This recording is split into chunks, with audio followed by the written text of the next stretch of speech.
নির্বাচনী প্রচারে বেরিয়ে টাকা বিলি, বিধিভঙ্গের অভিযোগ লক্ষণ ঘরুইর বিরুদ্ধে। নির্বাচনী প্রচারের সময় টাকা বিলি করছেন বিজেপি প্রার্থী লক্ষণ ঘরুই। এই ছবি সামনে আসতেই নির্বাচনী বিধিভঙ্গের চাঞ্চল্যকর অভিযোগ তুলল তৃণমূল। দুর্গাপুর পশ্চিম বিধানসভার ১৮ নম্বর ওয়ার্ডের গুরুদ্বারা এলাকায় এক ব্যক্তির সাথে আলাপচারিতা করার সাথে সাথে তিনি কিছু টাকাও তুলে দেন। সেই ছবি সামনে আছে, তবে কত টাকা দিচ্ছেন তা এখনও স্পষ্টভাবে বোঝা যায়নি। কটাক্ষ করে দুর্গাপুর পশ্চিমে তৃণমূল প্রার্থী কবি দত্ত বলেন, আমাদের কাছেও প্রমাণ আছে। নির্বাচনী প্রচারে কেন টাকা দিচ্ছিলেন আমরা প্রয়োজন হলে জানতে চাইব, কিন্তু নির্বাচনী বিধিভঙ্গ করেছেন উনি। পাল্টা বিজেপি প্রার্থী লক্ষণ ঘরুই দাবি করেন, আমরা টাকা বিলি করি না, তৃণমূলের কাজ টাকা বিলি করা।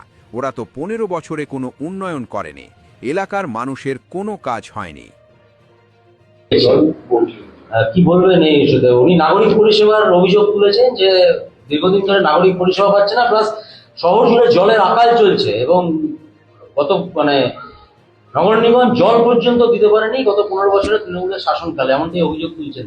তারপরে হচ্ছে জয় বাংলা স্লোগানতে তৃণমূল এগুলো কোনোটাই, দেখো আমি বাবারও বলছি, এই রাজনীতি আমি জানি না, এর উত্তর আমি দিতে পারবো না। তবে গিমিক তো অনেক রকম হয়, ঠিক আছে। পরিস্থিতি পরিবেশ কী ছিল আমি জানি না, ব্যাপারটা আমি প্রথম শুনলাম। আমি একদম বলছি, পরিষ্কার বলছি, আমি জানি না। যে যারা জানি না, শুনিনি, আমি সেটা নিয়ে কমেন্ট করবো না। ২ বালতি জল, তবে এটা বলতে পারি ডেফিনেটলি ২ বালতি জল দিয়ে ছবি তুলে ওটা দিয়ে কিন্তু সমস্যার শুরু হবে না।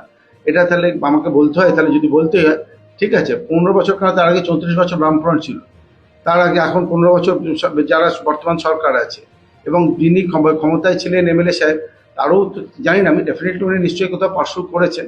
তা এখন জল পৌঁছালেন কেন ২ বালতি? আগেও তো পৌঁছাতে পারতেন।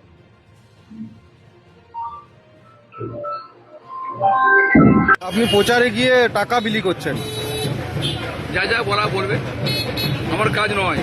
তৃণমূলের কালচার টাকা বিলি করা, তৃণমূলের কালচার বাড়িতে ভয় দেখানো, তৃণমূলের কালচার ভোটের দিনে ভোটার কার্ডে কেড়ে নিয়ে ভোট দেওয়া, গুন্ডামি নোংরামি করা তৃণমূলের কাজ। আমাদের কাজ মোদির স্লোগান, মোদির এসে ঘুরছে, বাংলাকে এগিয়ে যাব, বাংলা আবার পুরনো সংস্কৃতি কালচারে ফিরবে, গৌরবে ফিরবে, আর মোদীর নেতৃত্বে হবে বিকশিত ভারত হবে, বিকশিত বাংলা হবে। আর সেই বাংলা দুর্গাপুরে শিল্প হবে, ইন্ডাস্ট্রি হবে।